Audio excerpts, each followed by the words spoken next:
City Board of Directors meeting this June the 17th of 2025. Keep in mind these meetings are being televised live for the benefit of our residents who may not be able to be with us in person today. At this time, I'm going to ask Pastor Kemp, Director Kemp, to do the invocation, and Director George Casavis to lead us in the pledge. Would you pray with me? Heavenly Father, we thank you so much for just the promises that every good and perfect gift comes from above. And we thank you for the gifts that you've given to us. We thank you for the community that you've placed us in, the neighbors that we have, the opportunities that are before us continually. All these things are good. We acknowledge and we thank you for them. May we never take them for granted, and may we steward them well, especially tonight in the decisions that are made on behalf of our community that we all love. Thank you for bringing us together tonight. We pray for your peace and your prosperity over the community. In Jesus' name we pray. Amen. Pledge allegiance to the flag of the United States of America and to the republic for which it stands, one nation, under God, indivisible, with liberty and justice for all. Thank you very much. Madam Clerk, if you would, please call the roll for today. Directors Rigo, Good. Here. Kemp. Here. George Casavis. Here. Christina Casavis. Here. Settle. Here. Martin. Here. Okay, thank you very much. This time I'll ask if any board member has an item of business not already on the agenda that would like to be placed or heard. Okay, seeing none, we'll ask for approval of the minutes of the June 3rd meeting. So moved. Second. Thank you. All in favor? Aye. Thank you. This time we'll go directly to item number 1 on our agenda. Thank you, Mayor. Item 1 is an ordinance amending the municipal code regarding rates for ambulance services. This section was last amended in 2023 when the legislature adjusted the amounts that could be charged for ambulance services. In 2025, the legislature adopted Act 867, which establishes rates based on the index included in the Medicare ambulance fee schedule, Arkansas rural rate, as established and maintained by the Centers for Medicare and Medicaid Services. Fort Smith EMS Director Tim Hearn has asked that the City Code section be amended to reflect the language of Act 867, suggesting that this change referencing the rate index will prevent the need for adjusting specific dollar amounts in the future. Mr. Hearn is present this evening to address any questions the board may have, and with that, we will stand for questions. Okay, thank you. Madam Clerk, are there any citizens' comments on this item? None indicated. This time we'll entertain a motion to adopt the ordinance with suspension of the rules. So moved. Second. Thank you. Please read the ordinance. An ordinance amending Section 12-32 of the Fort Smith Municipal Code. Okay, thank you. Any board comments on that item? Okay, seeing none, please call the roll. Directors Good. Yes. Kemp. Yes. George Casavis. Yes. Christina Casavis. Yes. Settle. Yes. Martin. Yes. It's approved, 6 in favor and 0 opposed. Thank you very much. At this time, we'll entertain a motion to adopt the emergency clause. So moved. Second. Thank you. Please call the roll. Directors Kemp. Yes. George Casavis. Yes. Christina Casavis. Yes. Settle. Yes. Martin. Yes. Good. Yes. Motion passes, 6 in favor and 0 opposed. Thank you. Item number 2. Item 2 relates to the provision of wastewater services to the Town of Arkoma. There are 2 options presented for the board's consideration this evening, and I will caveat that the Town of Arkoma has not agreed to either one. Both of the options are based on using the metered outflow of wastewater discharge from Arkoma's system that is measured each month, and both options are based on a 5-year term. Also, both options require that the outstanding balance on Arkoma's wastewater account be paid in full by the end of August. In option 2A, city staff, I'm looking at CFO Andy Richards, took the approach of determining the City of Fort Smith's cost per CCF to treat wastewater in 2024 and applied that to the amount of wastewater sent to Fort Smith by Arkoma in 2024 to determine a cost of $3.06 per CCF. Adjusting that rate by the 3.5% increase effective June the 1st and then adding a 10% return on investment factor results in a proposed rate of $3.48 per CCF. For option 2B, staff took the same approach as above, but added in a component to account for Arkoma sharing in the system-wide cost of inflow and infiltration as its waste is conveyed from the delivery points that Arkoma owns to the P Street wastewater facility. Staff had several discussions as to the most appropriate way to calculate an I&I component, including whether to apply it at all. Regardless, the proposed rate in option 2B includes an I&I adjustment factor of 39% plus 10% ROI, resulting in a rate of $5.68 per CCF. Arkoma has approached this discussion from the perspective of the total bill each of their residents must pay for services, claiming that Arkoma residents pay considerably more on their monthly bill for wastewater services than Fort Smith retail customers pay. Arkoma has suggested that Fort Smith base its wastewater charges on the volume of water Arkoma sells to its residents, using a rate of $8.80 per CCF for the water volume billed. Alternatively, they suggest starting with a $2.69 per CCF based on metered sewer flow, which is their current rate, and adjusting that by our 3.5% rate increase, resulting in a rate for 2025 of $2.78 per CCF. Third, they suggested that each Arkoma customer pay a flat fee of $40.63 per month. These approaches do not incentivize Arkoma to continue making improvements to reduce I&I on their collection system. Also, none of the options suggested by Arkoma ensure that Fort Smith recovers its cost to provide treatment services to this customer. An important consideration in this regard is that in addition to debt service coverage ratio, our bond covenants require that we charge appropriate rates to our customers to recover the cost of providing services. Administration recommends moving forward with the agreement and rate proposed in option 2A. The $3.48 per CCF rate is defensible as a true cost of providing services to Arkoma. It does not include an I&I component, which in my opinion is too difficult to quantify. While this rate is about a 30% increase over Arkoma's $2.69 per CCF rate in use since 2017, it is both reflective of the city's current cost and also in line with the simple inflation over the last 8 years. If an agreement cannot be reached this evening, the city will seek to recover the past amounts due and seek alternatives to resolve the matter. As a reminder, if neither option is approved by the board this evening, or if Arkoma does not agree to the option the board approves, the rate for services to Arkoma will be $8.75 per CCF as of June 22nd. Several staff members are here to speak to any portion of this discussion, including myself, CFO Andy Richards, Director of Water Utilities Lance McAvoy, and City Attorney Colby Rowe has been party to much of this discussion. With that, I'll stand for questions. Okay, thank you very much. Madam Clerk, are there any citizens' comments? We only have Joshua Johnson and Bobby Weatherford to answer questions.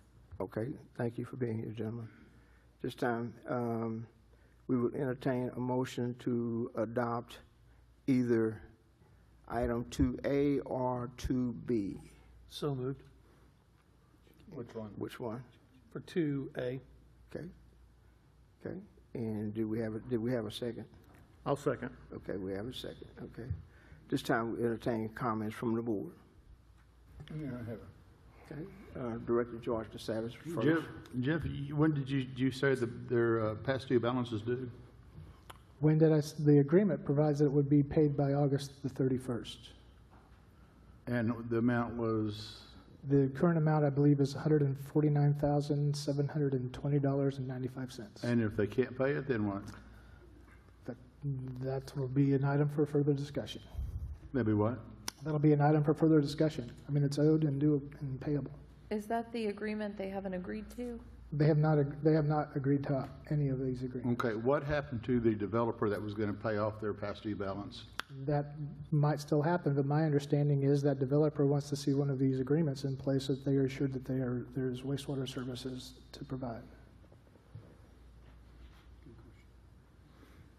So I'm just trying to. Okay. All right. Thank you. Yeah. Okay. Director Kemp. Thank you, Mayor. I'm an advocate of 2A. One, this comes by the request of those that have put a lot of hard work into this. I think this is defensible in court. It does bring a return on our investment. The amount of the system that is being affected by their intake is not nearly, just going to the Peachtree plant, nearly robust as if they were located elsewhere next to the city. And so I stand in support of this. I hope our colleagues do. So I appreciate the effort that's been put into it. Thank you. Okay. Director Good and then Director Neal. Thank you, Mayor. Jeff, I've got a question. While you were speaking with your introduction, you made the statement that I&I was too difficult to quantify. Whose statement is that? Well, we've had different discussions about how to quantify and apportion a piece of our, I mean, it's easy to quantify system-wide as what, I mean, we treat we sell 3.5 million CCF of volume each year, but we treat 9.7 million CCF. So it's easy to see what our I&I rate is. We have heavy I&I problems, so that's why we have a consent decree.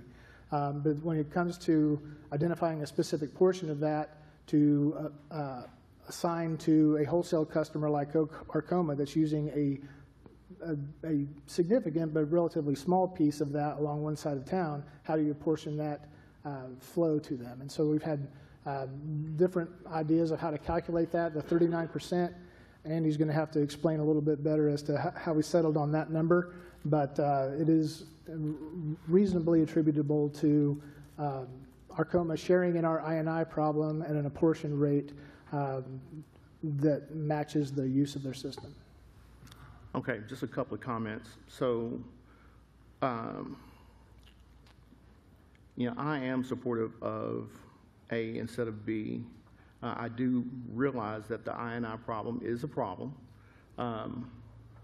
but I had to ask myself in listening to Jeff speak about incentivizing Arkoma to take action to, I guess, to better their system, kind of like what we're going through with the federal government. But I don't know that it's our goal to better their to make them better their situation, to better their system, other than it is to, you know, give them a rate that is not only fair, but they can pay, but not for citizens of Fort Smith to subsidize. I'm not saying that, but incentivizing them sounds like we're pushing the envelope. We're trying to make them do something that they're not already trying to do, and they're doing that. And in saying that, you know, we had the 2024 amount of water that was not wasted. What was the term that was used? Unaccounted for. It was unaccounted for? I don't, well, okay. That's on the water side, though. That's a different discussion. 80%. Yeah, 80%. 80%. That was, okay, unaccounted for. Okay, well, let me just skip this in. I got a question for Lance then. Lance,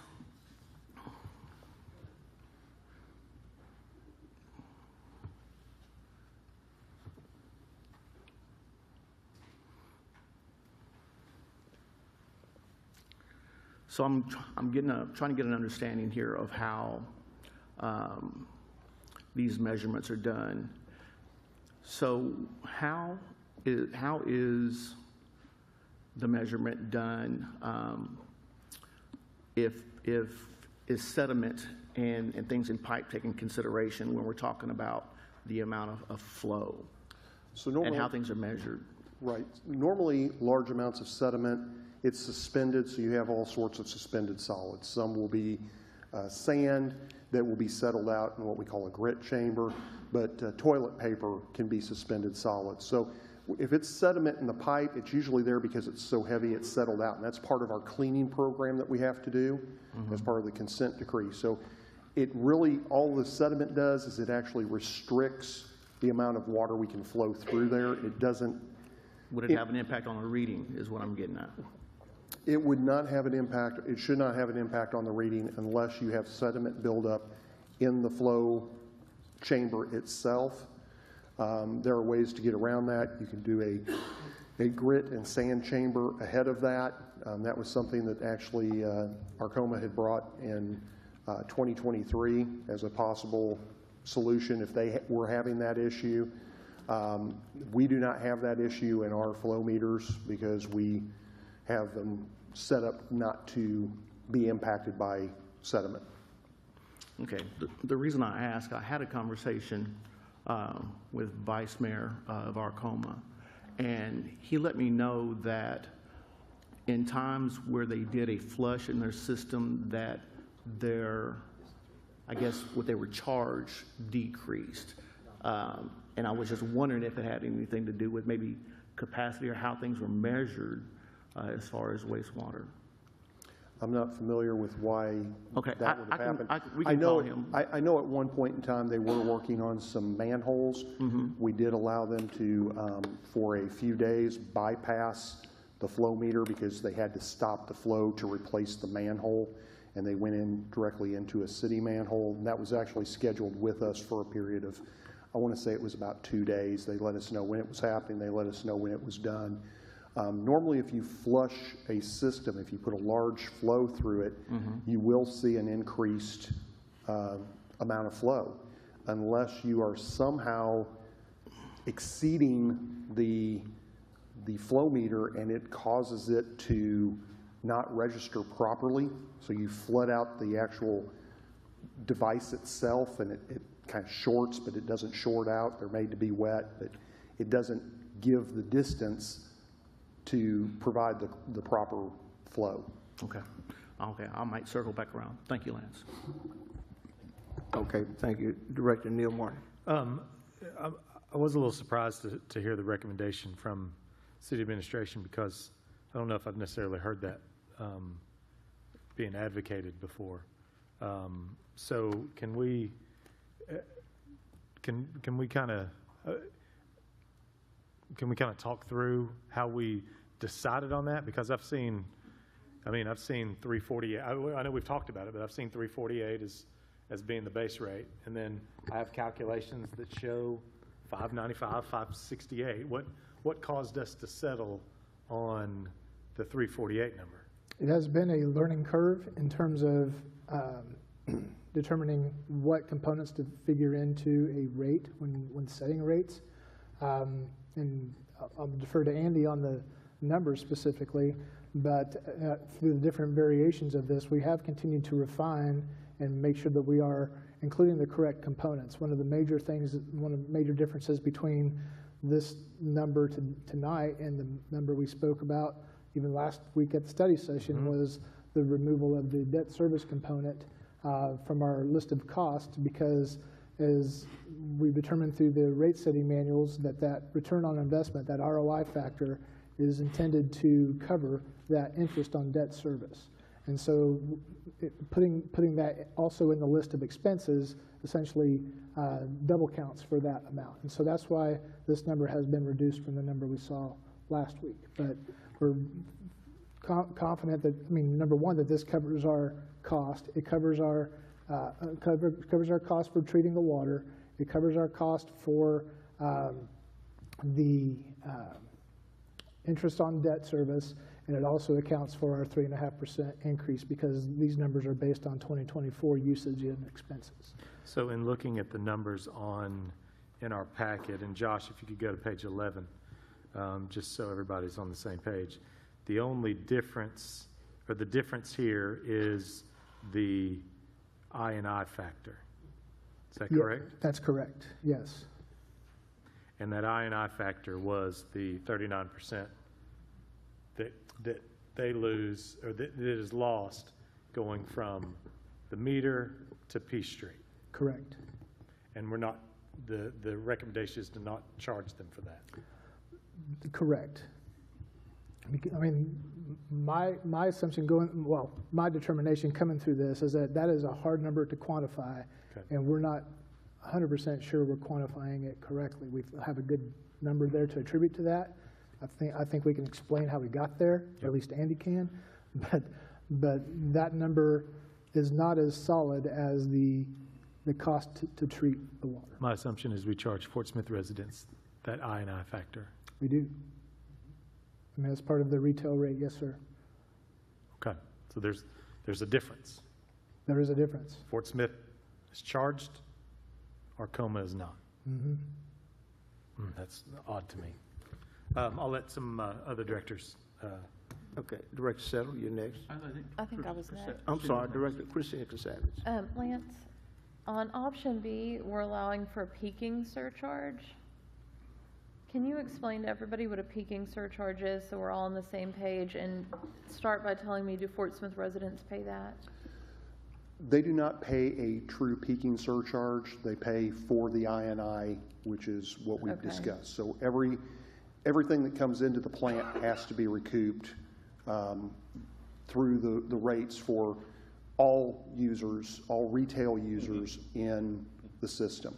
So would it be fair to say if someone is sharing in the system, benefiting from the system, using the system, that INI should be factored in as well? That could be a fair assumption, yes. Okay. Now, Because I would assume with that peaking surcharge, it's because of stormwater, things like that, and if it's storming here, then presumably it's storming in Arkoma as well. yes. And to that point, and that's kind of one of the arguments that Mr. Dingman and Andy and I had a discussion on. You know, if it's raining here, we're still going to have the INI. It doesn't matter what we're getting from Arkoma, the INI percentage is going to be about the same whether they were discharging to us or not. A peaking factor, as I was looking at it, is just what you said. Their INI and their system causes additional flow to our system. So if they had no INI issues or had very little INI issues in their system, we wouldn't see a large increase from them. But we do, and that large increase fills up our pipes. It creates additional capacity needs. It has our pumps run Does faster. it create SSOs? It can create SSOs. We have actually added Pay fines for? that we would pay fines for, yes. We have actually increased the capacity in that area and have not had SSOs since then.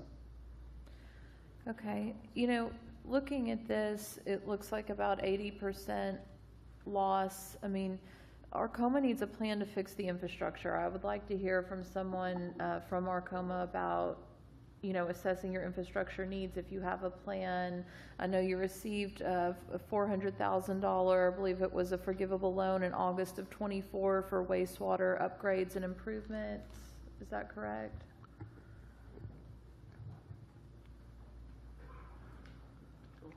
Coming to the podium, Mayor Joshua Johnson of Arkoma and Vice Mayor Bobby Weatherford. Thank you for your question. Yes, so our plan is to continue to aggressively pursue grants, pursue financing, and continue to evaluate through engineering the best use of those funds to improve the system.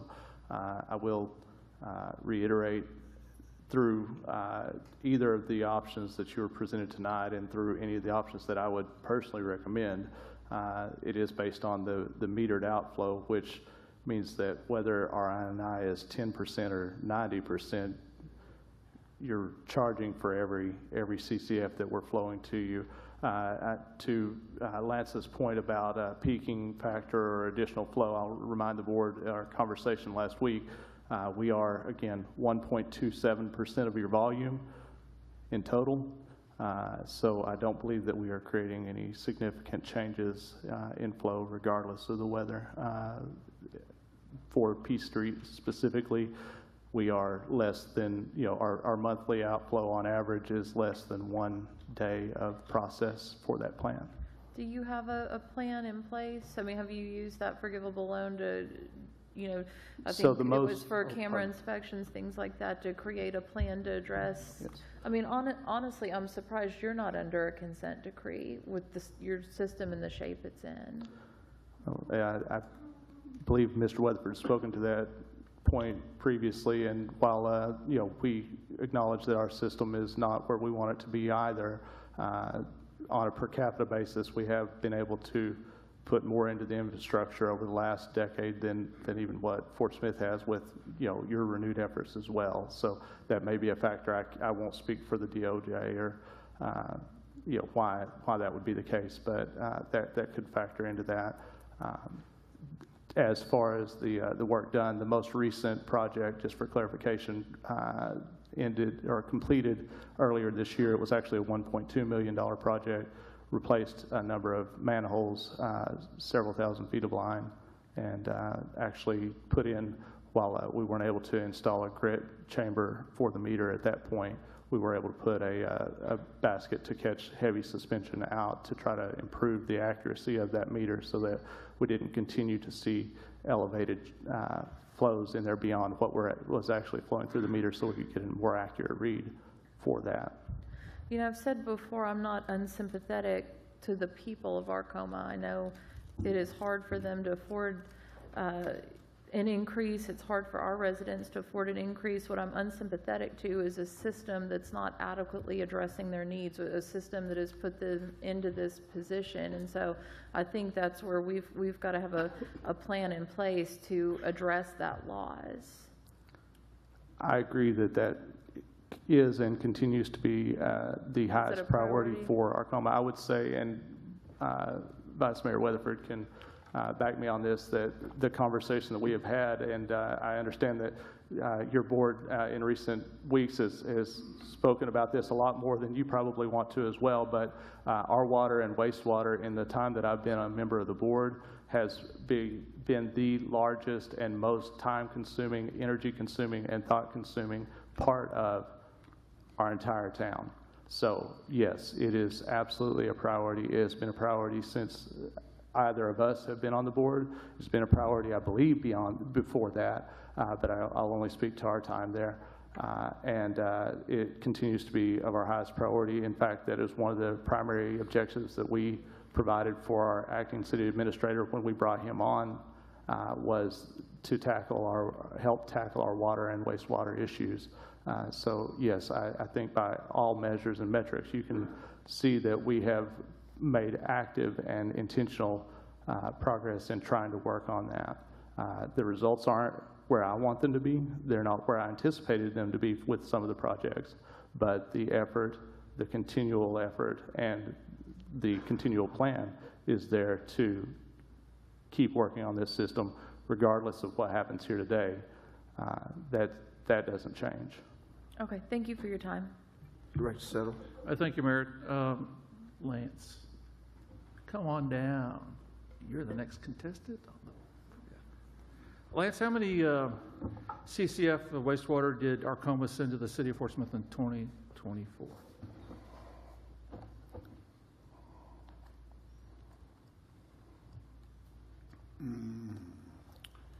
I believe it was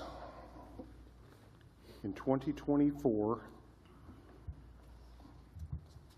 I think it's 122,848 that was metered. That and is billed. 100% correct. All right. 122, what? 122,848. I wanted that on the books. Thank you very much. I appreciate that. So if you take 122,848 and you multiply it, 848, multiply it by 748 CCF per gallons per CCF, is that correct, Lance? 748 gallons per CCF. So it's 91,000 gallons they'll send to us over the course of the time.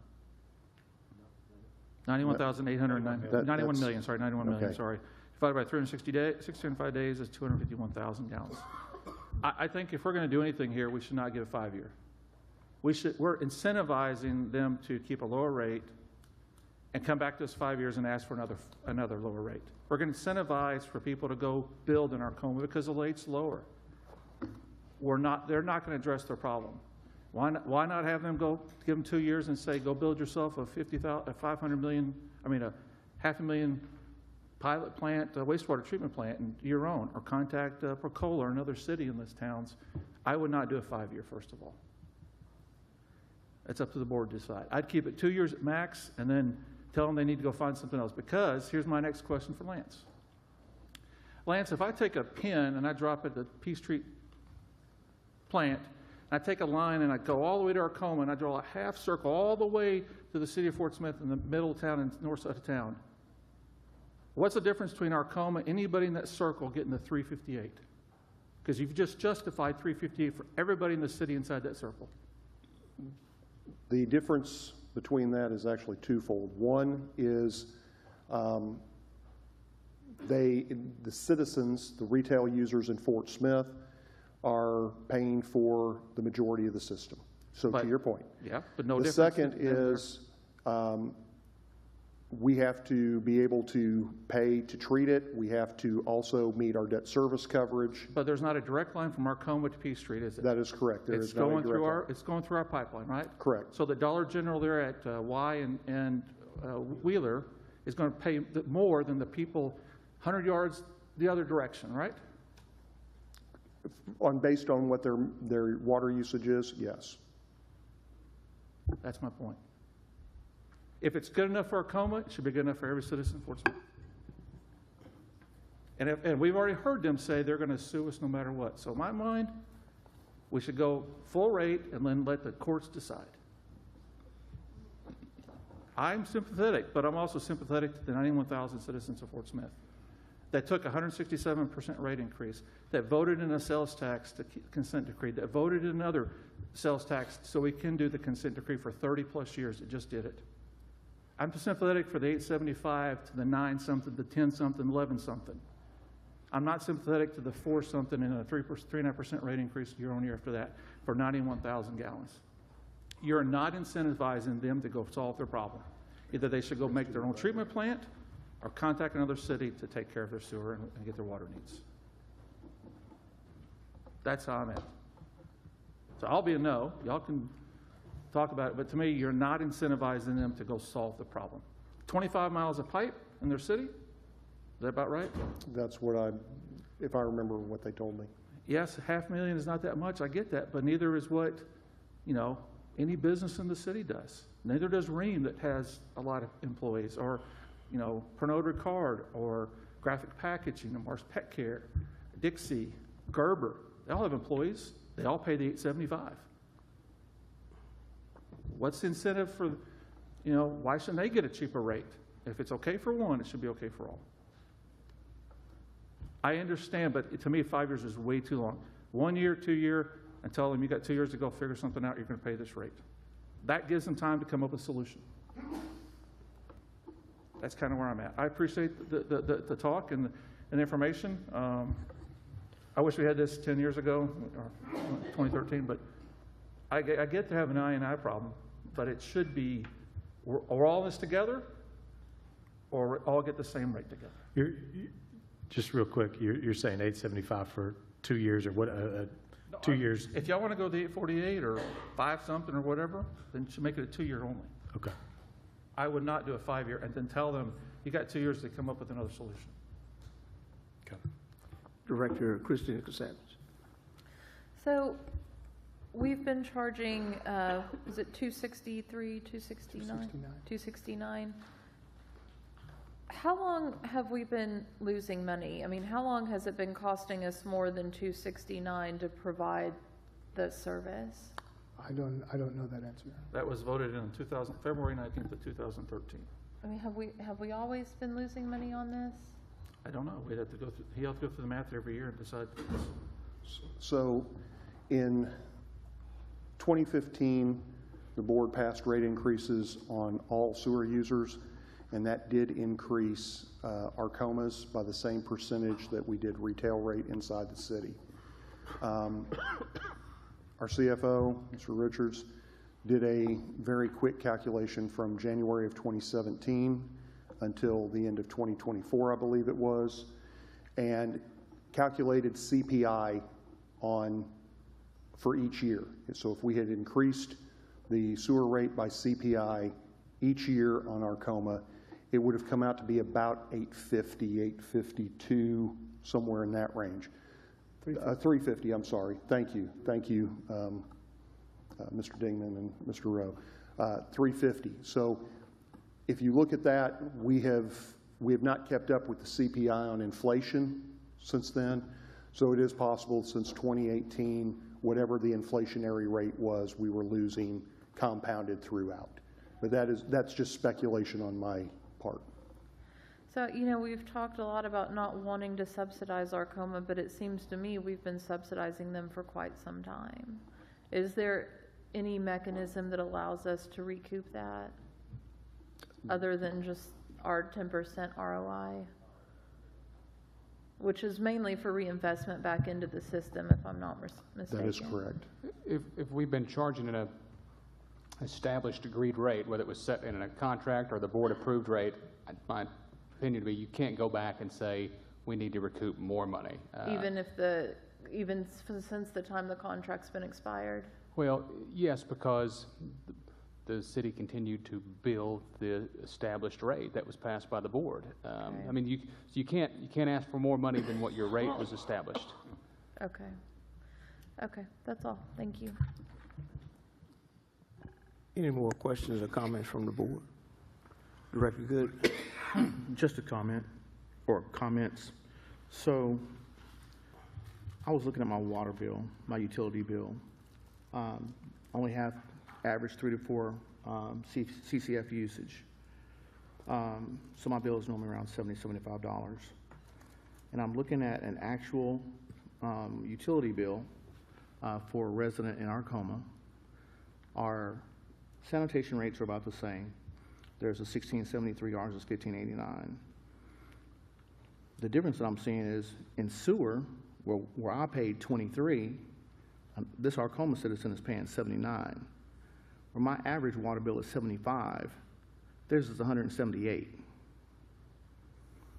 So we can talk about rates, but we can't say that they're not paying their share. They're Andre, paying something It's more. not coming to us. They've got a $35 base fee. We got a $4.53. They're charging their citizens more than Okay, we do. well, that's charging us. Okay, we're talking, I mean, municipality and municipality. I'm talking about the individual citizens who are paying. And when we talk about, we don't want to put a burden on our citizens. These are our citizen neighbors. So do we want to put a burden that we wouldn't put on our own citizens? I would not. And yeah, I get it. The rates should be the same, but that's not where we are right now. Are we going to end up going to court? Yeah, we probably will. But, let's just look at what they are actually paying. And I know that I would not want to be paying what they're paying. Thank you. Okay, thank you. Okay, if there are no more questions, we have a motion on the floor to adopt option 1. Madam Clerk, please call the roll. Directors George Katsavas. Yes. Christina Katsavas. No. Settle. No. Martin. No. Good. Yes. Kemp. Yes. Motion is defeated with 3 in favor and 3 opposed.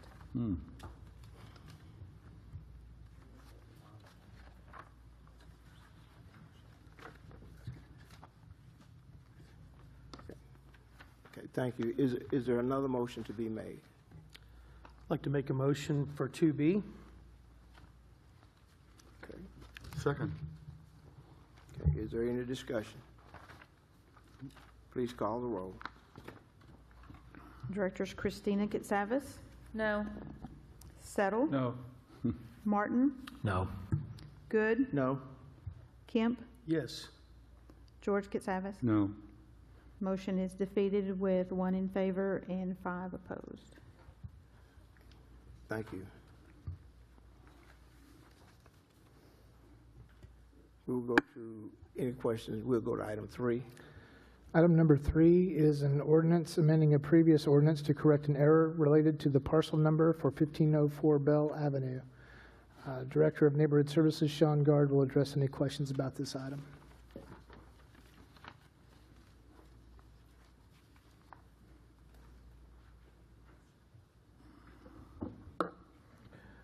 Good evening, Mayor, Board, and Administration. Last month, on May 20th, I presented an ordinance, Ordinance 40-25, on the ordering of certain dilapidated substandard structures to be demolished. It was noted after the adoption within the original ordinance that a parcel number on one of the properties was incorrect. The ordinance before you is to amend Ordinance 40-25 to reflect the correct parcel number for 1504 Belle Avenue per Sebastian County records. I do offer my sincere apologies for that parcel number being incorrect. That was a parcel number from the last ordinance I brought before you. But I do want to make it clear that all information, any documents, anything pertaining to this property that went out, notifications, had the correct parcel number on it. It was just an oversight on the ordinance that came before you. And again, I apologize for that, and I'd be happy to answer any questions at this time. Okay, thanks, Sean. Madam Clerk, are there any citizens' comments? None indicating. Entertain a motion to adopt the ordinance with suspension of the rules. So moved. Second. Thank you. Please read the ordinance. An ordinance amending ordinance number 40-25 to correct error in tax parcel number of property located at 1504 Belle Avenue. Are there any board comments? Please call the roll. Director Settle, Yes. Martin, Yes. Good, Yes. Kemp, Yes. George Katsavas. Yes. Christina Katsavas. Yes. It's approved, 6 in favor and 0 opposed. We need a motion to adopt the emergency clause. So moved. Second. Thank you. Please call the roll. Directors Martin, Yes. Good, Yes. Kemp, Yes. George Katsavas. Yes. Christina Katsavas. Yes. Settle. Yes. It's approved, 6 in favor and 0 opposed. Thank you. Item number 4. Item 4 is an ordinance appropriating insurance proceeds to various city departments for vehicle and property damage repairs. Chief Financial Officer Andy Richards will address any questions related to this item.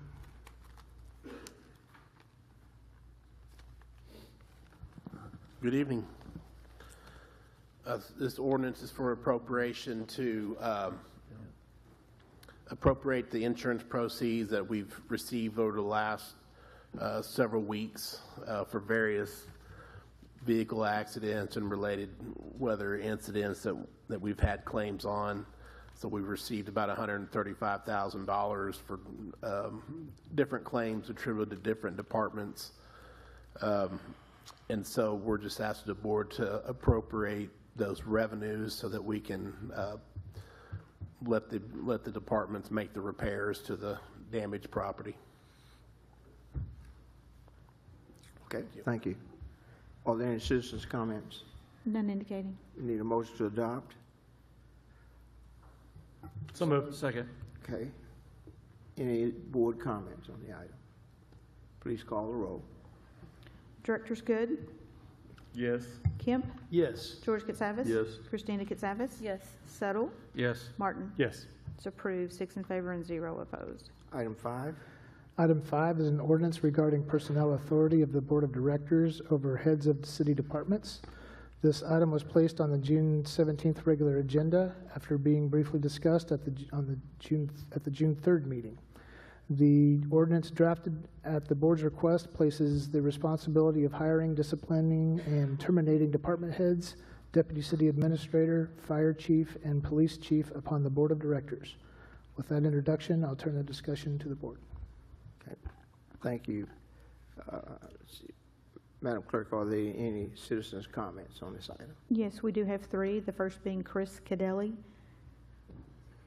And each will have 2 minutes, and our speaker timer is on the fritz evidently, so I will manually time.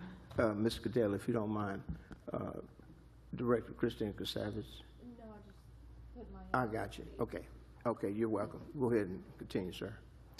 Thank you, and good evening.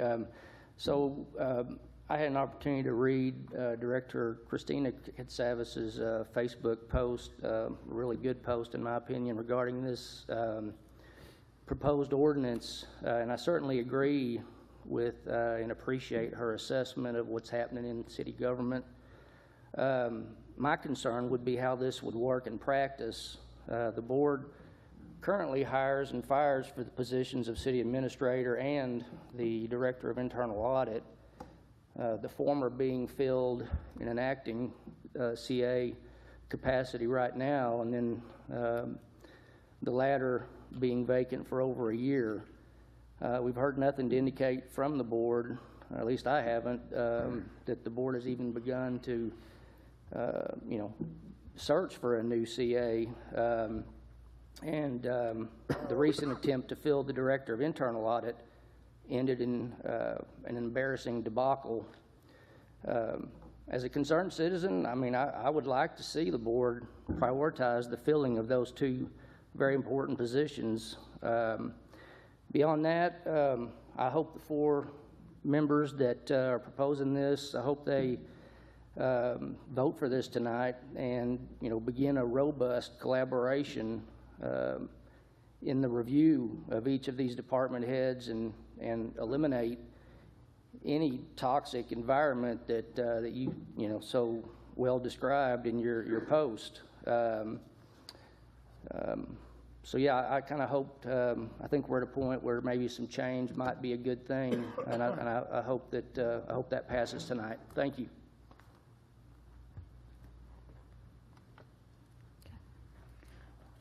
Next, we have Crystal Cadelli.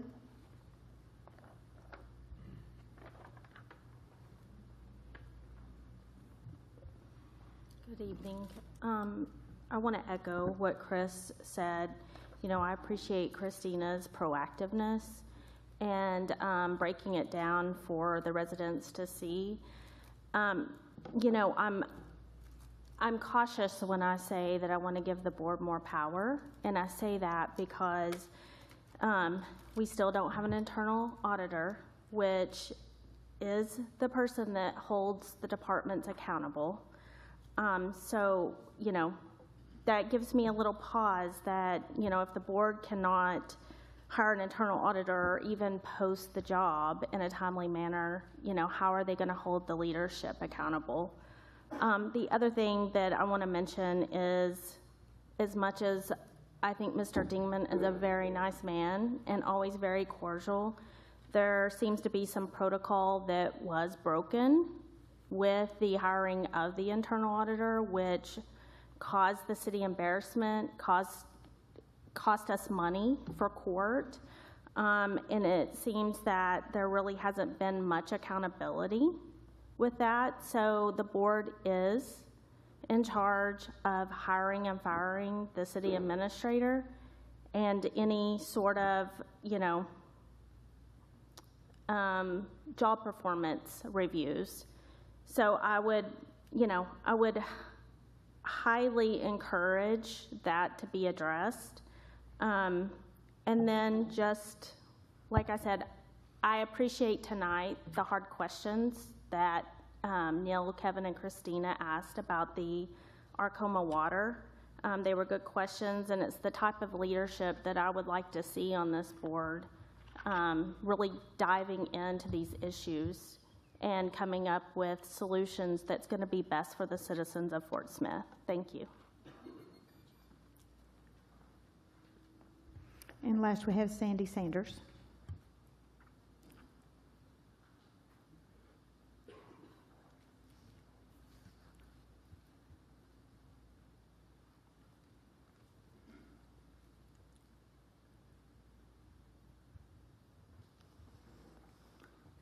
Mayor and directors, I urge you to defeat this issue. From time to time, it occasionally happens in any type of business, large, small, a small business, a church, a major manufacturer, or a city government with more than 1,000 employees. A person in a leadership position, their performance or is unexpected or less than what was anticipated. This proposal, in my opinion, is a reaction because the city and board of directors were embarrassed, as we've already heard. That is now past and gone.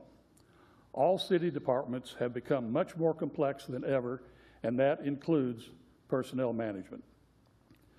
The board needs to hire a professional city administrator with knowledge, experience, and abilities, with full authority to hire, discipline, reward, or terminate the department heads working for the administrator. Under this proposal, the city would be run as a political scramble, not with experience or expertise, but based on political desires. A department head would basically have 7 supervisors with the potential for conflict. It can lead to prioritizing loyalty over competence, potentially resulting in unqualified individuals in key positions. Department heads may feel pressured to align with political agendas rather than making decisions based on expertise and sound public administration principles. With this ordinance, there will be difficulty in addressing performance issues, inconsistent application of policies, dysfunction issues, and perhaps hiring unqualified people for key positions for political or personal reasons. Long-term vision, setting goals and objectives, providing the budgets to accomplish these, and regular, consistent emphasis on measuring and attaining those goals. That should be the goal of the focus of the Board of Directors, Okay. not micromanagement. Okay, thank you. This Thank you. proposal, I'm just about finished, sir. This proposal impacts 21 department heads, directors, managers, individuals, and right now there are 4 of these jobs to fill, almost 20% of the leadership roles. Hire the city administrator, get past what's already behind us, and vote no on this overreaching ordinance. Thank you. Thank you. Madam Clerk, are there any more? That's all. Okay.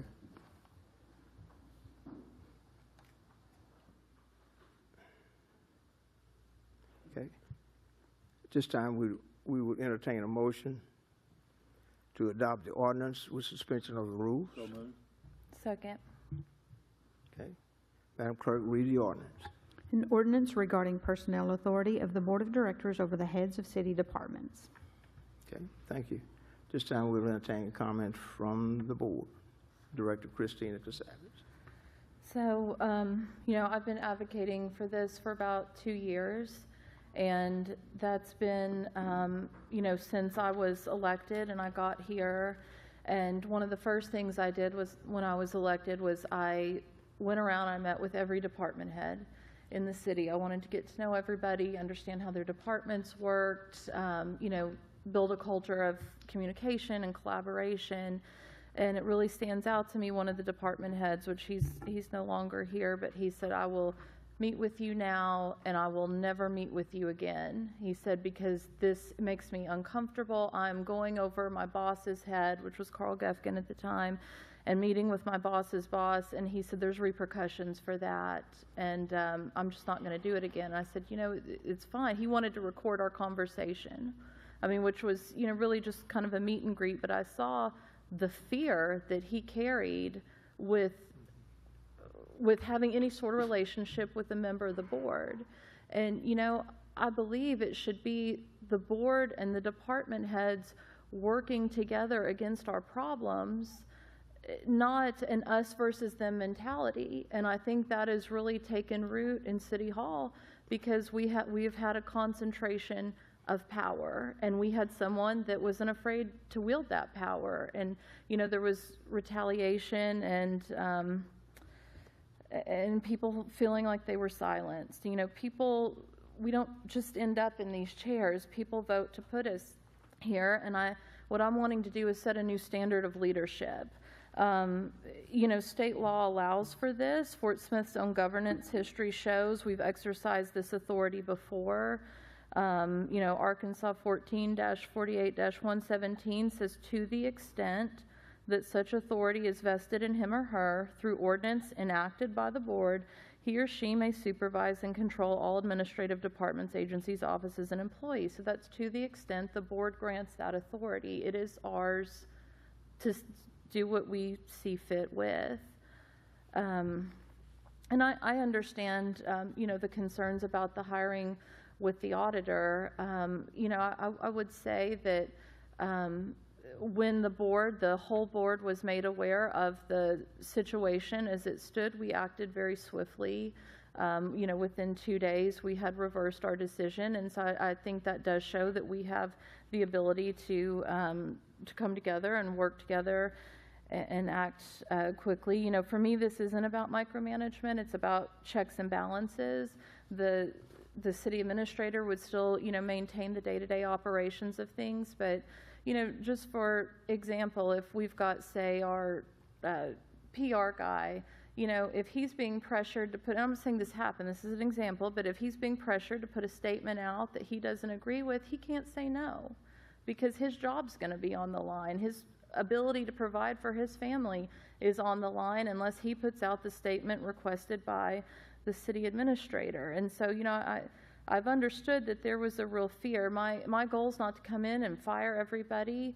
My goal is really to empower the department heads to feel free to speak in a public forum. I know a lot of people worry about, what happens in executive sessions. But, I would say to that, the discussion may happen in executive session, but the vote is public, and people will see how we vote and where we line up on things. And I think that's important as well. I know one of the other, arguments we've entertained is that a future board may not be up to it, but, I think that's saying that we don't trust future citizens to effectively, elect responsible leaders. And I trust that our citizens do that. Another argument I've heard is that, any administrator we hire, no one's going to come work here if they don't have this authority. But transparency and accountability should be built in. It shouldn't be a threat to that position. This doesn't undermine the city administrator. I think it strengthens trust in us, in our government. So those are my thoughts. I know city administrators work really closely with department heads. That doesn't always equal accountability or objectivity. I mean, proximity can create bias, and it can lead to a culture of favoritism. So those are all things that have, gone into my decision making. Thank you. Okay. Thank you. Director Good, you're recognized. Thank you, Mayor. A couple of comments. Christina, I can appreciate you taking the stance that you feel like would be better for not only the board, but the citizens, maybe, staff, maybe not. But, as former Mayor Sandy Sanders just spoke to, some of the stuff we need to put behind us, like the fact that we keep bringing up Carl Gefkin. Did we let him go? Yes, we did. He's gone. He's no longer our city administrator. We need to move forward. So we look forward to the next person that we choose to fill this position, a very professional and needed position. But the culture he created still exists. And I won't say that some staff did not feel that way, but I can guarantee you that I have spoken to individually on multiple occasions every single one of the department heads in this room and those that are not in this room, and many, many other hourly staff. Those are the things that strengthen trust. What doesn't strengthen trust is making a board member, making a staff member, department head feel like they can play politics with a board member saying, hey, I'm going to take him to lunch, I'm going to take her to coffee, or whatever the case may be, and smooth over a nice relationship with that person. That is not anything that's going to strengthen the culture or trust. But it's a lot easier to do that with one person than it is with 7. Director Good. This will not only create confusion with the staff, department heads, who they should and who they should not be talking to. It already, with the board's heavy-handed influence, has created poor morale within our staff. And we can already see we've had some really good folks leave, only because they were uncertain of the direction of this board.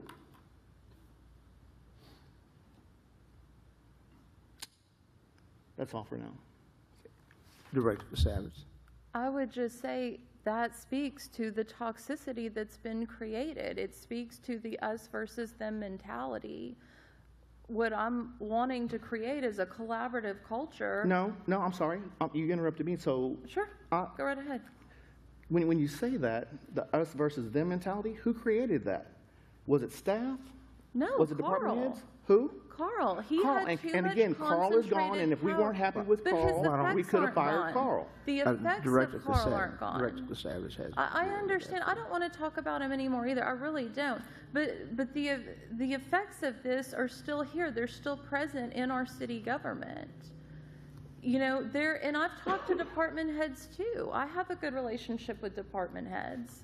And from what I hear, there has been very much an us versus them mentality where department heads feel like they are working against the board, which in fact means working against the people who've elected us. I mean, the people matter. That's what we're here for. And I know you know that. I know you represent your district and your citizens very well. And I know when people reach out to you, I know that means something to you, and it means something to me too.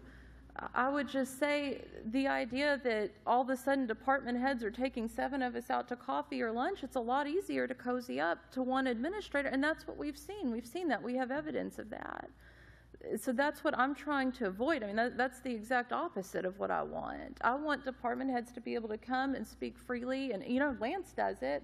Lance isn't afraid of anybody. He's going to come up here and tell us what he thinks. I want people to speak freely in public, on the record. I mean, right now, these decisions are made behind closed doors. There's decisions I don't even know about. Why people are leaving, or why they've retired, or why they've resigned. It feels ineffective to me. Thank you. Thank you. Just Director comment. Good, Director Good, and then Director Kemp. I'll pass. Okay, Director Kemp. Thank you, Mayor.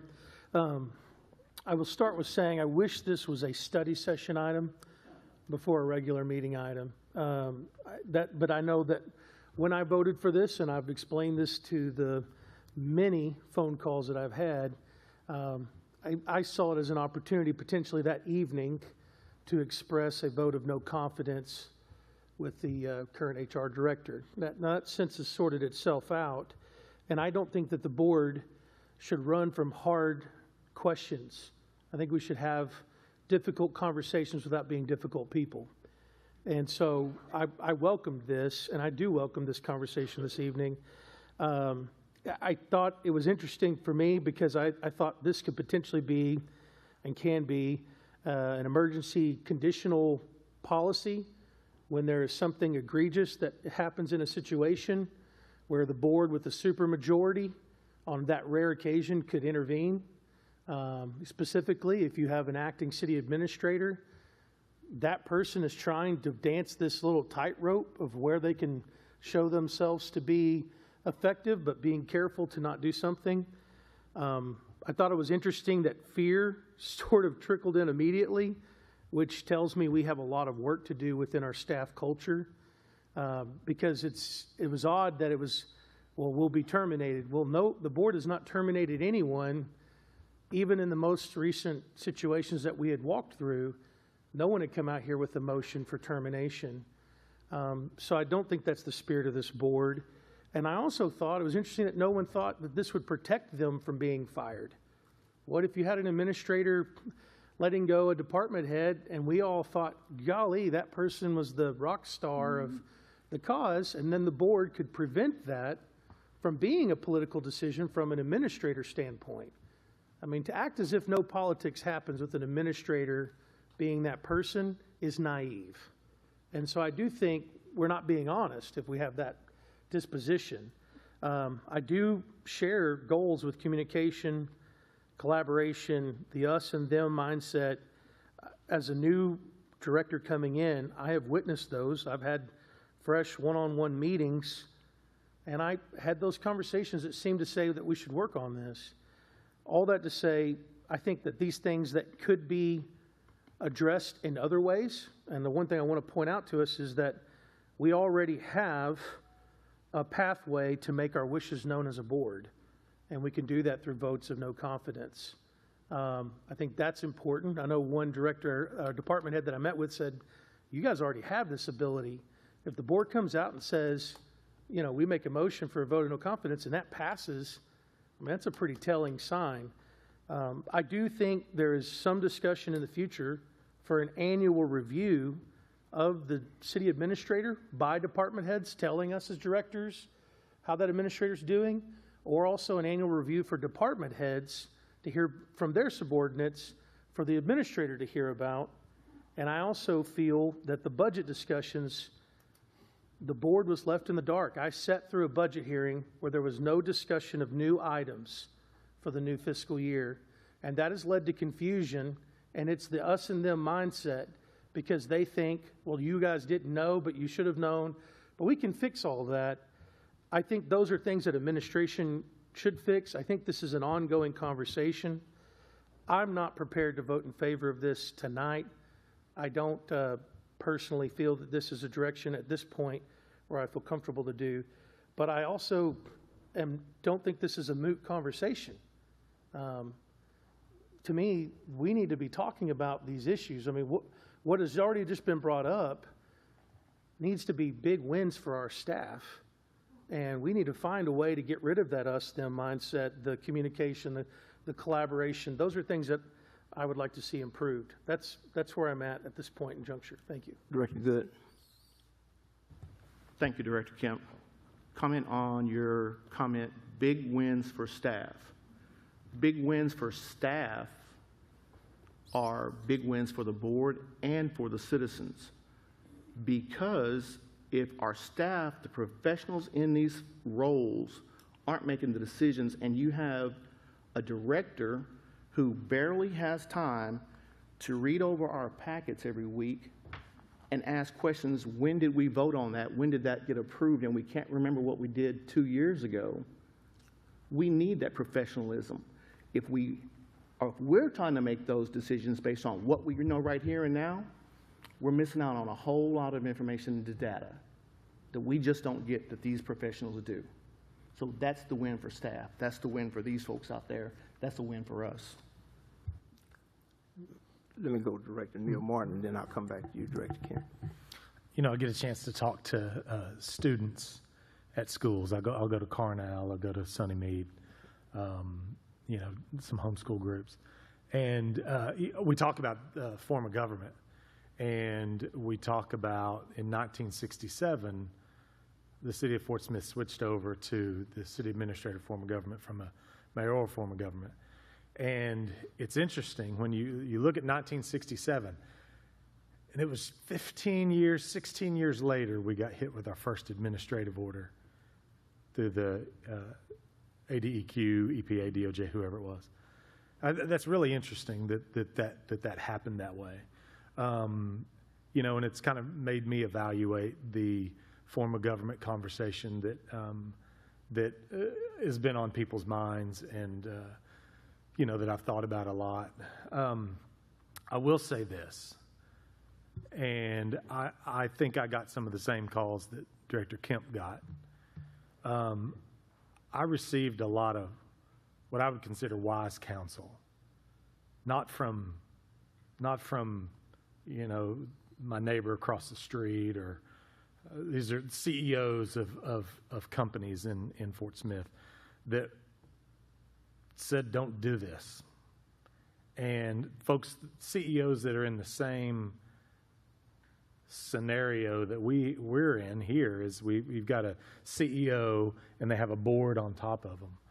And so I listen to that, and I hear that, and I hear that their concern, and the concern in which, you know, being able to hire a city administrator, and it not necessarily in that CEO role. The city administrator role is kind of what I liken it to, even though the city administrator is more acting on our behalf. But I look at that.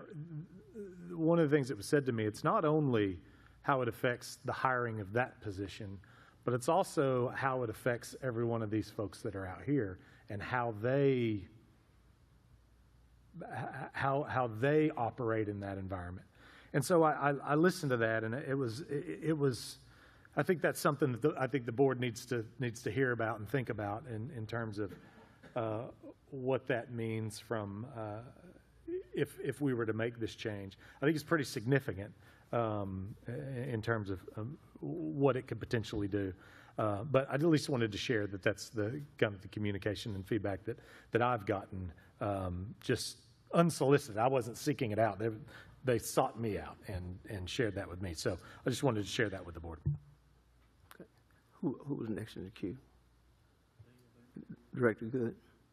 Well, I'll just go for a comment. And this is just because I missed out on saying it when Director Christina Savitz had mentioned it, about, you know, she knows that I understand where she's coming from, because I hear a lot from people in my district, in my ward.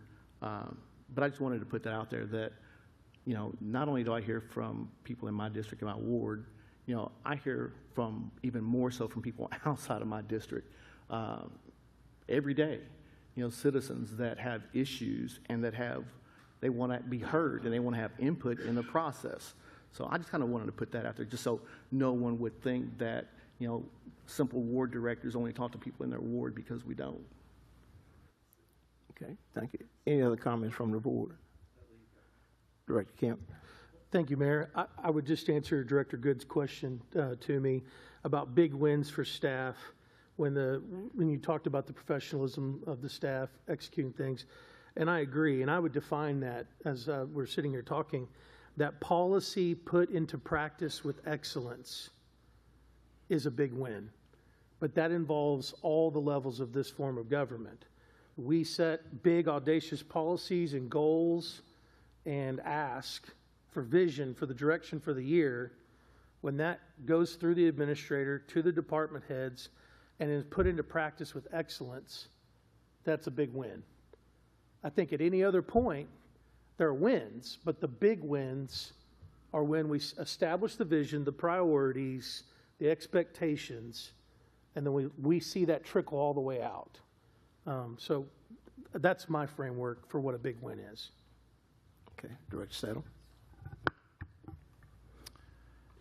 Probably 10 years ago, I was on the other side. I thought the board needed to have fire and fire authority. I'm not there. I'm on the other side now. I think it should be the city administrator. That's how it should run. You look on the television here, everybody but Little Rock, and Little Rock's got this hybrid model with Mayor Scott, and they've got some issues there. I don't want to be like them. You talk about wins. City government's not a sprint, it's a marathon. Look how our city's changed over the past 20 years.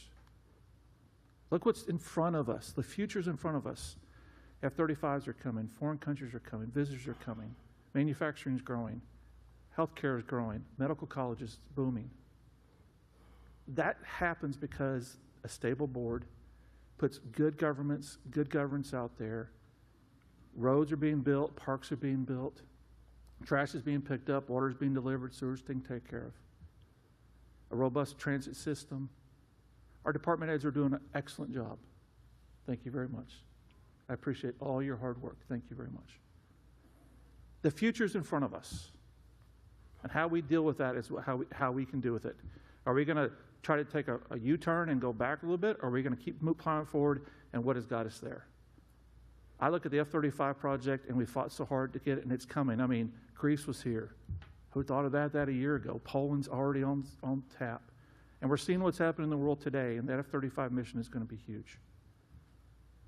They're doing an excellent job. We should keep it like it is. If we have a problem, then we hold that man accountable or whoever's in that spot. That's how our government is working. We need somebody to run this from a day-to-day operations. I don't know the ins and outs of the day-to-day. I get a packet, I see, I talk to somebody for 15 minutes, and I move on my day. I read the packet 2 or 3 times. I pretty much understand what we're looking at, but ultimately, we have done so much good in this city. So much good in this city. Are we going to right turn, or are we going to keep moving forward? And my thinking is, let's keep moving forward. There's a lot of futures ahead of us, and it's bright, and it's huge, and we just need to keep that in front of us. Thank you. Director Christina Cassandra. And this is the last thing I'm going to say. I would say this board is not ceremonial.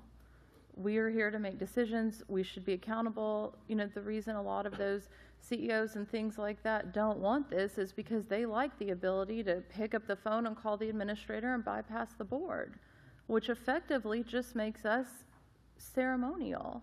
I mean, not one person here has proposed an alternative to the toxic culture we have that isn't always working for the citizens of Fort Smith. So, I understand I'm probably in the minority here, and, I'll accept that. We can vote on it and move on, but, I'm all for accountability. Thanks. Director George Cassavage.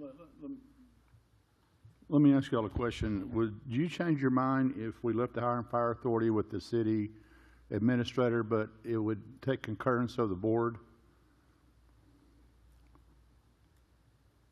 In other words, if... I'm not sure I understand what you're saying. Well, what I'm saying is, if the city administrator fires somebody, it would take 4 votes from concurrence of the board to agree with that firing. Would y'all entertain that idea? I mean, that's basically what we're doing here. The city administrator would have to recommend to us, and then we would look that over. I mean, that's what we're talking about. Basically the same thing. Same thing. So I think Barling has that, and I think it works pretty good for them. Okay, thank you. Director Good, and we will go to Mr. Dingman. Continued stability, continued stability, continued stability. We're working our way out of some messes. We weren't always in those messes. We got in them, and now we're out. We're moving forward. We need continued stability for the FSF mission, for our bond ratings. Let's put some stability in for our leadership, staff, department heads. Stability, continued stability, and even more stability. Okay, thank you. Any other comments from the board? No. If it was board's permission, I'd like to make a statement on this item.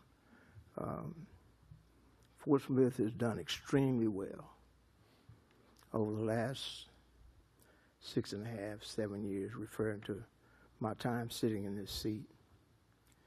Done extremely well. We're admired across the state for the work we do. So I'm going to express my belief that the responsibility for hiring or dismissing department heads should rest not with the board of directors, but with the organization's executive leadership, whether that be and in our case, that's the administrator. The primary role of the board of directors is to provide strategic oversight, ensure fiduciary integrity, and safeguard the mission and long-term vision of our city. I think, personally, when boards step into operational matters, such as personnel decisions at the department level, we risk blurring the essential lines between governance and management. This principle is supported widely and accepted, and is a widely accepted standard by both private and public sectors. The corporate world boards hire and evaluate the CEO, then builds a leadership team to execute the organization's objectives. Universities operate under a similar structure. Trustees hire the president, and the president is responsible for appointing deans and department heads. And even in municipal government, a city council hires a city administrator, and then he manages the department leaders based on qualifications and performance and organizational needs. I believe when a board inserts itself into operational hiring decisions, it can create an internal confusion, weaken executive accountability, and unintentionally polarize professional roles. Conversely, when staffing decisions are entrusted to those closest to the daily workings of the organizations, they are made more efficiently, objectively, and with the organization's best interest at heart. Strong governance requires trust in the leadership we appoint. That trust is demonstrated when we allow leaders to manage and empower their teams without unnecessary hindrances. The board's job is to hold leadership accountable and not to do their job. Are there any other further comments? If not, Madam Clerk, please call the roll. Directors Kemp, No. George Katsavas? Yes. Christina Katsavas? Yes. Settle? No. Martin? No. Good. No. The motion is defeated with 2 in favor and 4 opposed. Thank you. At this time, we will go to item number 6. Item 6 is a resolution authorizing a change order to the contract for sewer remedial measures construction contract. Director of Water Utilities, Lance McAvoy, will speak to this item.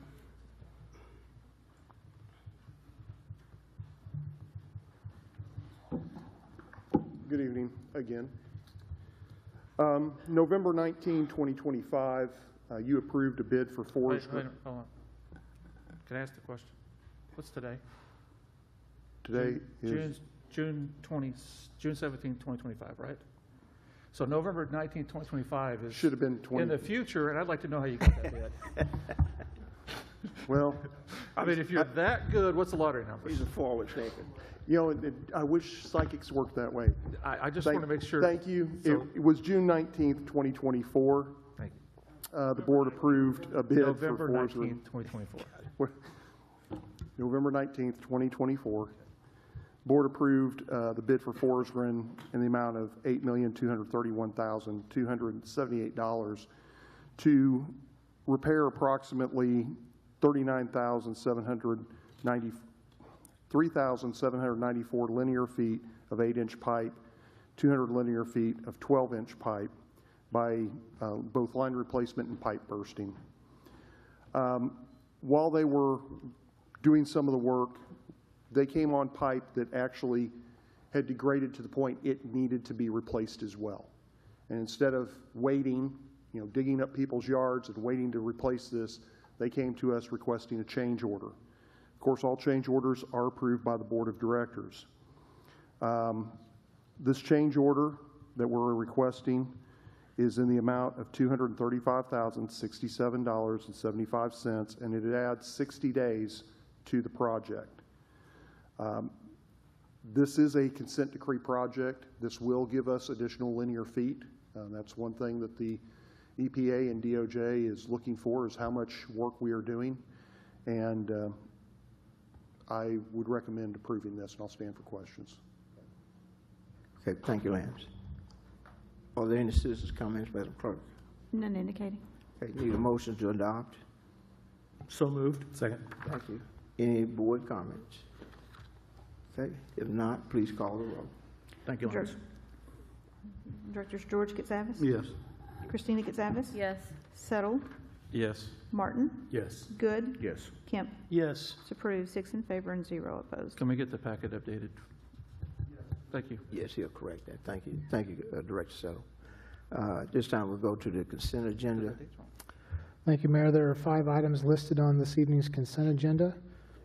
We have a resolution authorizing application to the COPS Hiring Grant Program, a resolution authorizing application to the Law Enforcement Mental Health and Wellness Act Grant Program, a resolution authorizing a contract for lagoon cleaning at the Lee Creek Water Plant, a resolution regarding acquisition of easements for utility relocations, and a resolution authorizing acquisition of 3 passenger vans for the Transit Department. Okay, thank you. Are there any items to be pulled for individual discussion? Director Neil Martin. A A. and C and E. C and E. I'm on C.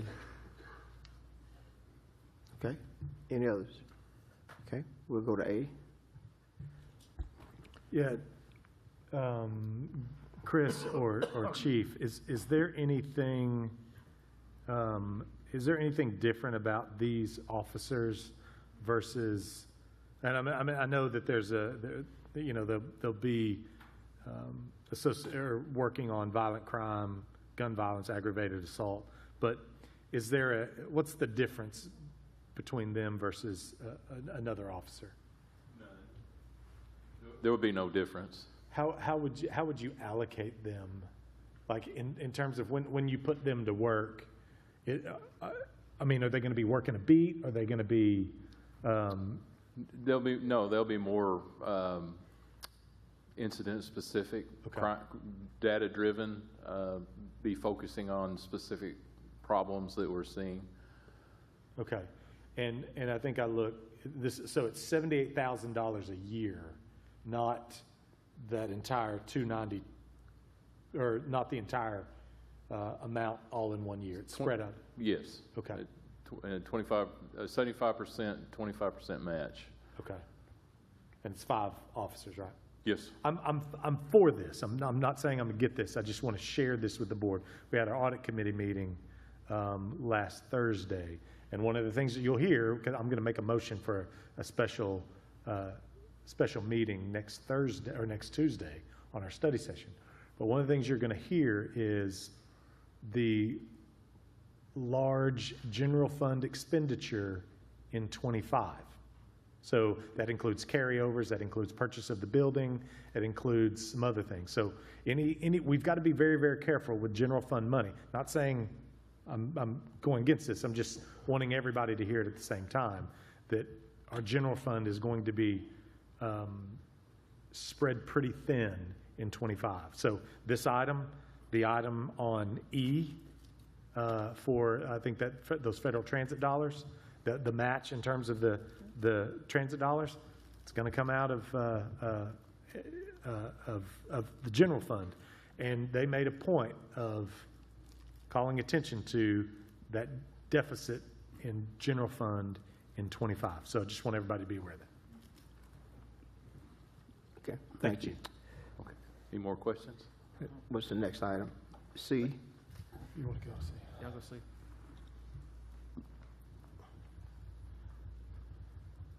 I'll start with C. Lance, we're going to do some cleaning of the lagoons at the Lee Creek Treatment Plant. Yes, sir. I know there's 4 concrete lagoons there. Is that correct? That is correct. Are they doing all 4? Or are they doing? They're doing one. We did one last year. We're doing one this year. We will do, it looks like it will be one a year.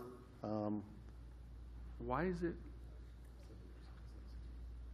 that much? I mean, the lagoons are mostly concrete, right? Yeah, it would actually be more if they were clay lined. Yeah, but all they're doing is just scraping everything up, transporting it to somewhere? Yeah, they're basically, they take the slurry, they pump it out, then they do land application. Well, I mean, And I will tell you that there is another error, and we will get that corrected. It was found after it went. I believe the memo said that it was a 76% increase. It was actually only a 32%. I know that's, 32% increase is still fairly high, but yeah, I mean, that's yeah. kind of high. I mean, and then you got the issue in Crawford County. How do we know that this isn't going to go be part of that problem? So we did this last year, and last year, during the time frame in which this was done, there were no complaints filed with DEQ, and there were when they were doing the other lagoons. These lagoons consist primarily of dirt, some polymer, a little bit of lime, and some of the board members here, actually, including the mayor, took a tour of that site and stood there. I know that. My question is, where does it go? I mean, they're pumping it in the sludge, taking a sludge tank. Where are they applicating it at? So if you look at, I thought we had included a map. It is on,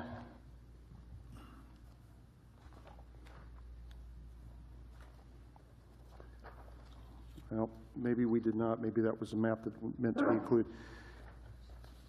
I apologize, it's not. The fields are mainly around the Lee Creek, or not the Lee Creek, but the Van Buren treatment facility down by Lee Creek. So it's on the I guess west that's the million-dollar question. What would it cost us to do it?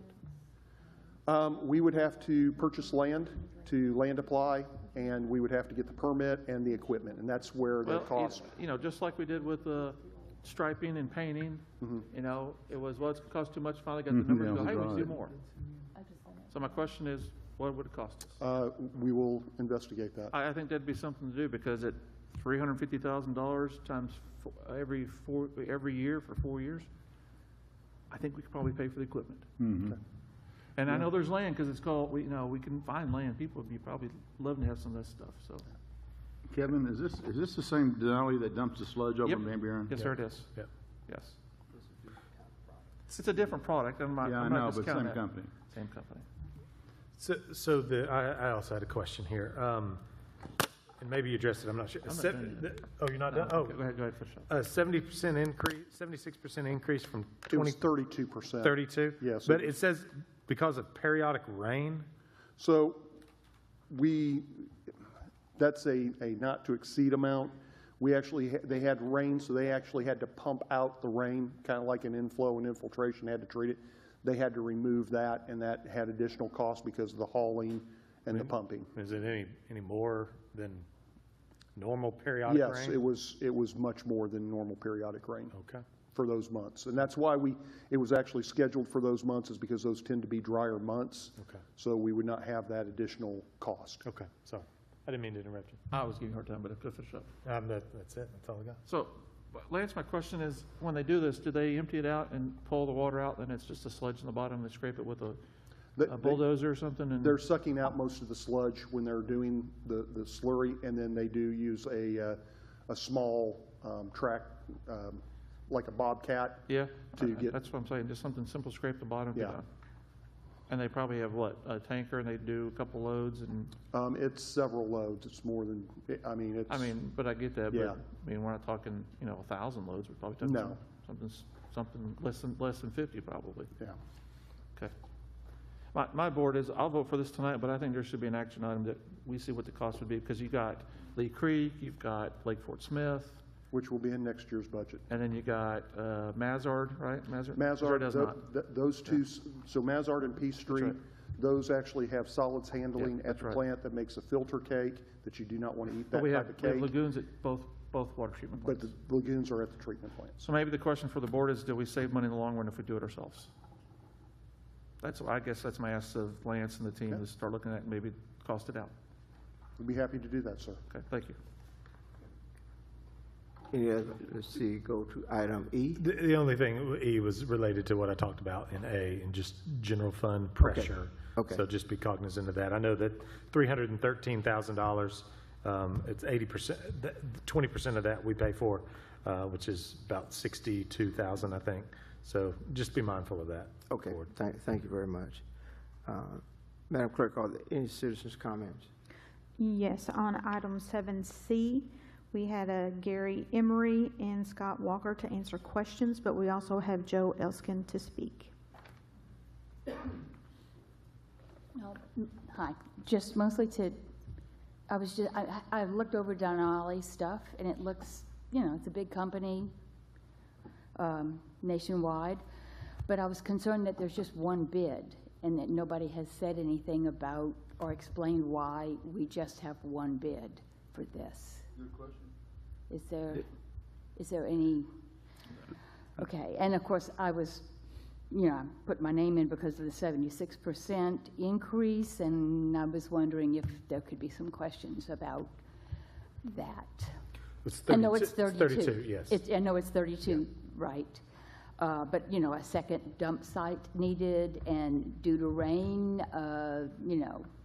hoping for. I agree with you. Okay. What? It's rain. Yeah. We get rain every year, right? This year, we've had rain. Yeah, there's one coming.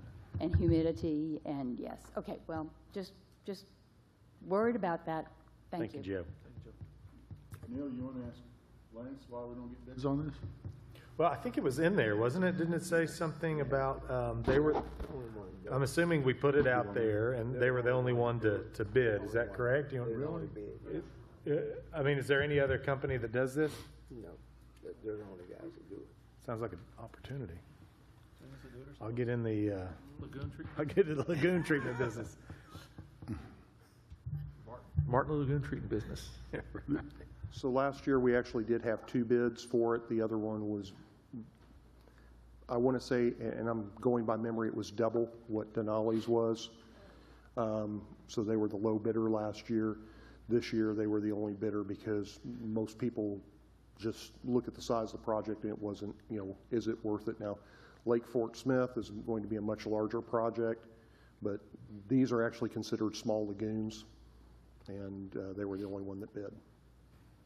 We followed our normal bidding process. Published it out on, in the newspaper. Yes, as well, and multiple newspapers, not just one. Okay. Tulsa, okay, good. Thank you. Okay, thanks, Lance. Okay, at this time, we'll entertain a motion to adopt all consent agenda items. So moved. Second. Thank you. If there are no further comments, Madam Clerk, please call the roll.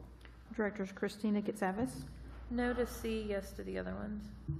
Settle, Yes. Martin, Yes. Good, Yes. Kemp, Yes. George Getsavis.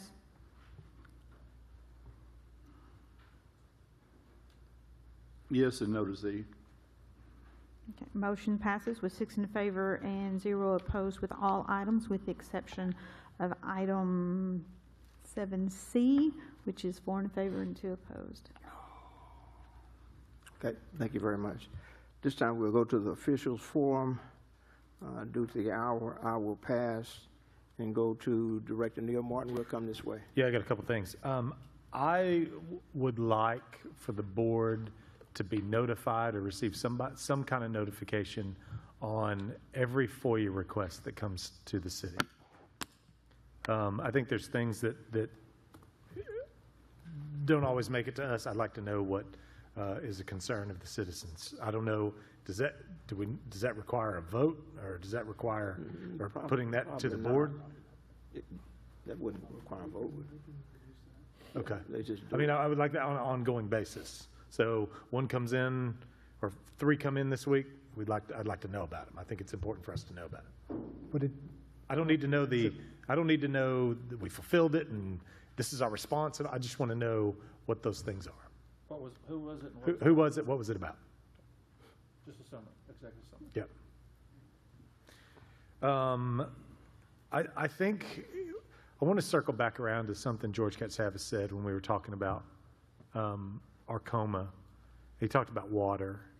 And, you know, I know that we made the decision about sewer, but we have water issues on our side of the city. You know, there's water issues out at Chaffee Crossing. One of the reasons that we talked about water rate increases, the beginning of those discussions was about periods in the summer where we're running out of water.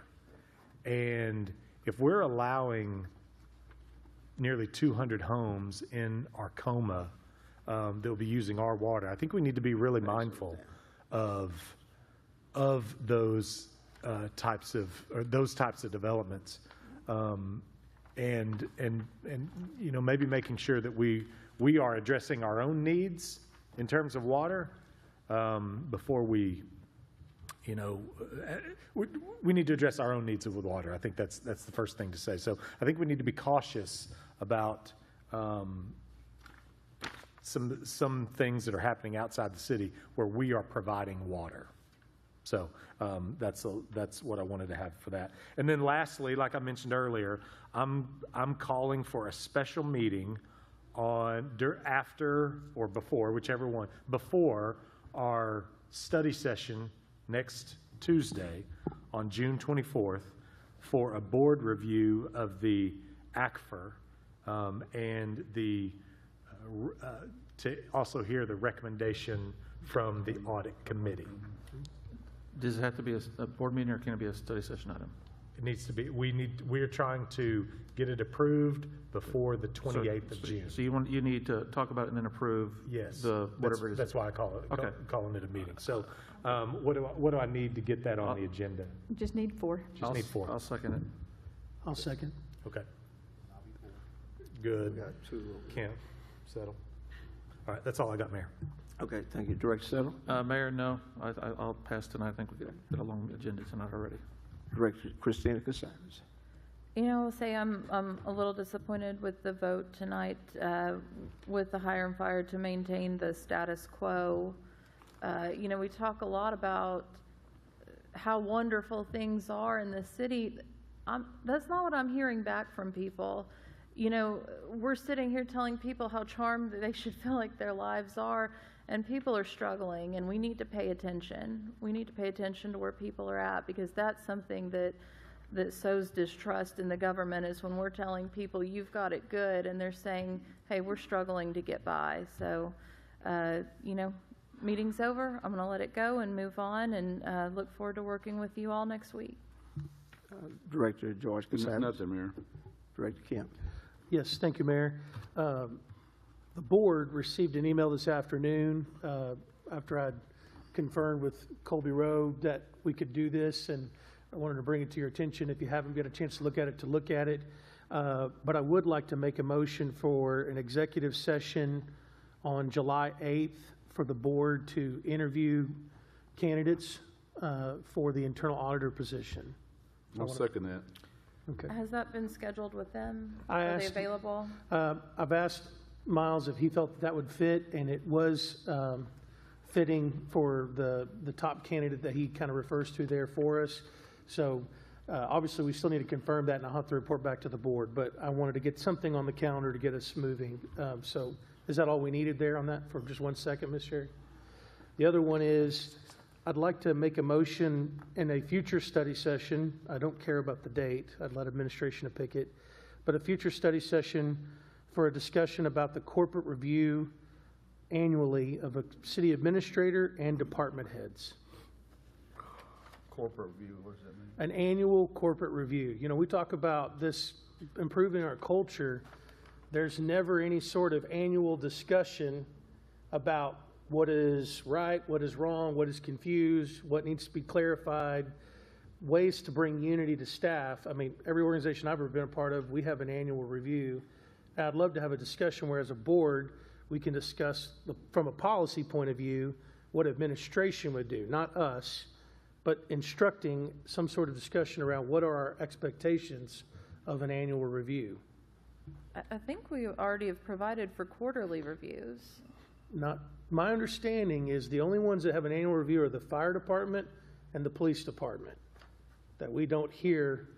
You're talking like what we just had a couple weeks ago where they came and spoke Yeah, I'm to- talking about some survey where collaboration among the staff can be improved upon, or a subordinate underneath the department head has a chance to speak up to concerning an issue that could enhance productivity, things of that nature. We don't have any structure for that currently, which I think leads to the confusion that Director Christina Casavas is talking about. This is one linchpin in here where if we want to see things improved upon in unification, there needs to be some sort of annual review. I mean, for example, ArcBest does a survey among their departments. This is a common practice thing that we do not have implemented in the city staff. If you'd like to think about it in the future, we can talk about it again, but I think it's worthy of a future study session. Yeah, I could maybe get behind that and just kind of figure out I don't really know what that looks like yet. We can pause upon it. The other one is a question, and this is because I am the new guy, so I'll throw that out there. When we hired the director for sanitation, I believe, he might have been interviewed prior to me coming in that process. It was shared with me that in the past, that city administrator would look to the board and allow the board to give an advisement to the ones that they thought were appropriate for the case or whatever, and then typically administration and board were already unified in that, but they had a chance. Is that a practice that is true, and did we do that with that department, or can we continue that? I mean, that's, to me, a natural checkpoint to what Director George Casavas was talking about, but did that happen with the most recent appointment of department head? I never saw the guy. I mean, in the past, which will be a year ago, if a department head was being hired, I think the policy was, or there was multiple interviews, they would have a North Rotunda, there was a luncheonette, 11 to 1, and you could go and visit with the candidates, and then you could advise the city administrator. I think the board passed that a couple years ago. You could advise the city administrator if you thought which candidate you thought was the best fit, and that was it. But it was ultimately up to the city administrator to do the job. I was just going to say, I mean, I don't know if that practice is policy, but that's a checkpoint back to a conversation that if that's not the case, is that just a request that we make as a board?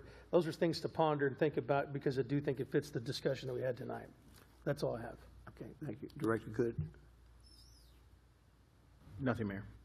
Okay. Jeff? Just a couple of reminders. The city offices are closed on Thursday, June 19th, in observance of the Juneteenth holiday. And then the special meeting, I'm sorry, that was already covered. One thing I did want to bring to the board, we've gotten some information from Baker Tilly that I've shared with the audit committee that I do want to share with the rest of the board. So in line with your discussion about interviews, I want to at least have that available for the board. So I will shoot that out via email so folks can see that. And also, we had I know I passed, but let me back up. We had a great meeting with the new Region 6 EPA director and his team, and had positive comments coming from DOJ in the sense that they recognize that we've done everything that they've asked us to do. I think that where we are now is trying to negotiate the 2 years that we lost during COVID and the flood. If we get those 2 years back, I think we'll be off and running. Jeff? Okay. So with that, at this time, we're going to go into executive session, and we'll convene and make appointments to the Airport Commission, the Audit Advisory Committee, Community Development Advisory Committee, Fort Smith Municipal Employees Benevolence Board, Future Fort Smith Committee, Library Board of Trustees, Property Owners Appeal Board, Sales Tax Review Committee, Transit Advisory.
We're gonna reconvene, and make.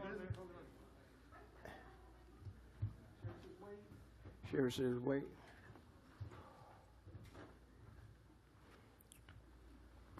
You ready, Ms. Sherry? Okay, thank you. This time, the following have been appointed to boards and commissions.